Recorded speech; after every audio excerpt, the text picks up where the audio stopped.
Kusizakala ukwenza isilimo oloko phela uphethele kathi uyangithanda, kanti mina baba kulo mhlaba ngenzeli. Why mina abantu njalo mina behlezi njalo bengibukela phansi njalo mengithi ngiyasaba akulungi nix. Labantu ngisho ngithandana nabo njalo bethola ithuba babukisa ngami. Singancamela ukufa nokuthi ngiye kuthanda umuntu wesifazane, ngomuntu wesifazane uyabulalana. Sengikale kaningi bafethu kodwa lutho ukulunga, kanti mntali mina ngenzeni thanda zayo iphendula nini. Njalo mengithi ngithola ithuba lokuthi ngifuna ukuzichaza lentokazi yona vele ibona ngathi kanti mina baba ngenzeni nomhlaba indaba njalo ngikucelela phansi njalo bengithola ithuba empilweni lapha ngisakhamba ngishilo kahle. Uma njalo uhleze ngiqinisa umfana wami qhubela iphupho lakho, ayakho into okucelela phansi. Kanti ngenzeni njalo umuntu wena ngiyabona ngoba yiyo vele into oyifuna ukuhlukane le. Ayikho kanti umuntu udedela uhambe futhi vele kwasekuqaleni vele kungangithandi ungenzisilima sonke lesikhathi. Ngiyajabula ngoba vele iyo nto obufuna le. Ngithi mina hamba nje ngokucutha phambili. I think uzomthola umuntu othanda ngcono njengami. I think uzomthola umuntu obezonginika uthando ngaphezulu kolami. Ngiyabona ukuthi ngisilima lapha ngapha. Uthole ngisilima futhi. Ngiyabonga.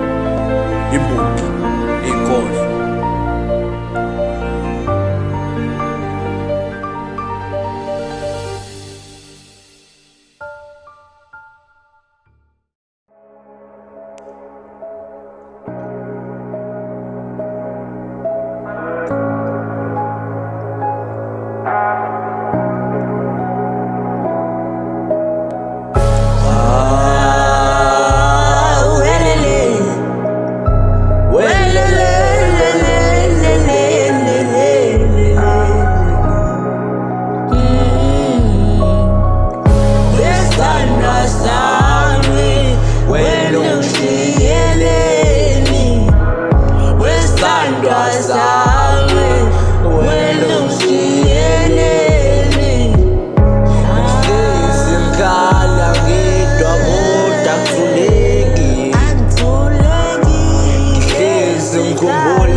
Thandana nawe ngoba ngikuthanda, sengasengaye kusikhima lolo vama.